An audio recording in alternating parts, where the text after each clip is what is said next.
જાફરાબાદ તાલુકાના ચિત્રાસર ગામે કમોસમી વરસાદને કારણે એક મકાન ધરાશય।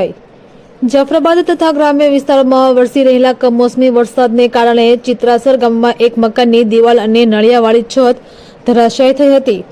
ચિત્રાસર ગામે રહેતા રામભાઈ મશરીભાઈ રાઠોડના રહેણાંક મકાનની દિવાલ તથા નળિયાવાળી છત ધરાશય થવા પામી। સદનસીબે બનાવ અંગે કોઈ ઈજા થવા પામી ન હતી।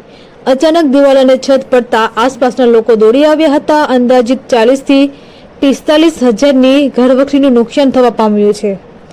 મકાનને થયેલા નુકસાન અંગે સરકાર દ્વારા કોઈ સહાય કરવામાં આવે તેવું ગ્રામીણ લોકો ઈચ્છી રહ્યા છે। રિપોર્ટર જિગ્નેશ બારૈયા, જાફરાબાદ। મકાન પડી ગયો પછી તો અમે આમાં રહેતા હતા ને મકાન પડી ગયું અમે વરસાદ બહુ કર્યો ઓલા મકાન બદલાતા પડ્યો ખાલી 45,000 નુકસાન થયું આમાં ખાલી 45,000 નુકસાન થયું બધું રામડા બમડા બધું ભાંગી ગયું તૂટી ગયું